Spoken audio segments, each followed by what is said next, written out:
Hello, movie lovers. Bob for Bob's movie review here, and today I want to review for you a movie I just watched called Leprechaun Returns.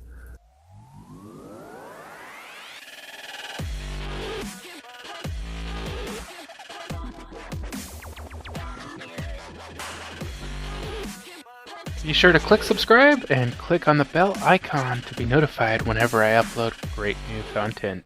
If you do enjoy the video, be sure to show it some love and give it a like rating. So if you guys see one St. Patrick's Day themed horror movie this Christmas, make sure it's Leprechaun Returns. So I didn't have high hopes for this movie after that horrible Leprechaun Origins movie. That was just such a sad movie.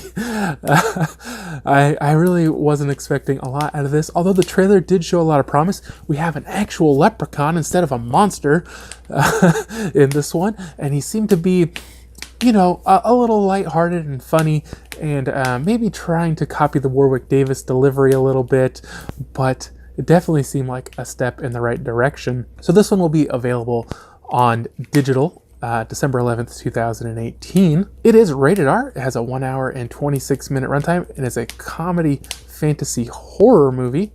It's directed by Stephen Kostanski, and it stars Taylor Spreitler, Pepi Sonuga, wow, these are hard names, Bennett, Linden, Porco, and Mark Holton. Yes, Mark Holton returns as the role of Ozzy from the original Leprechaun movie. Taylor plays Lily, the daughter of Tori, the original character played by Jennifer Aniston in the original Leprechaun. So we have Jennifer Aniston's character's daughter as the main character in this one. Now the story to me in this one doesn't make a whole lot of sense.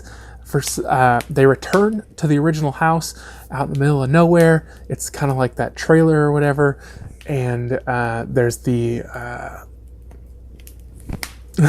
there's the well, and it's kind of broken, you know, from when, what did they do? Like shoot the leprechaun in there or something happened with the leprechaun in the well. I don't remember what it was, but it's kind of broken still. They're out there fixing up the place. And why? So they can make it their sorority house. What is this? Why are they making the sorority house in the middle of nowhere? Aren't the sorority houses supposed to be on the campus? Like, they have like rules, I'm pretty sure. They can't just be anywhere. You can't just be like, oh, our sorority house is on top of that mountain over there, you know? So I don't know. And they're doing this whole thing where they're trying to make it like eco-friendly and like self-sustaining, like putting out like rain catching things, I think, and solar panels and gardens and trying to kind of be self-sustaining, I guess, in that way. So if we just ignore this whole idea of that they're making this sorority house out of this place, and there's a bunch of guys there too helping them, and it's unclear whether or not they're in relationships. I mean, two of them were at one point, and then it seemed like they broke up before the movie, and maybe now they're getting back together during the movie. But everything really is just unclear in that way. But we do go back to the original style Leprechaun.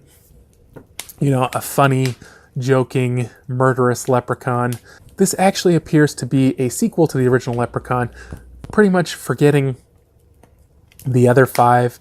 You can't really say whether this forgets Origins or not, because Origins was the prequel, so we won't really discuss that. But so it, I guess, ignores the other five, at least as far as I can tell. You know, it's just a direct sequel to the first one. Now, Leprechaun is missing his gold, so he's been weakened, and it allows the people to kind of manhandle him, and it becomes really funny, just like all the times they beat him down, and you know, he's trying, and you know, he's still killing people and whatnot. This movie does have some CGI, but it primarily relies on practical effects, and they do look good. They work well in this movie. There's lots of kills, lots of blood, lots of gore. The leprechaun is just killing everybody. Now, to me, this movie was maybe just a little more silly than funny. They're kind of joking around a lot and being lighthearted and silly, and that is kind of the essence of the Leprechaun movies, that they're kind of horror comedy.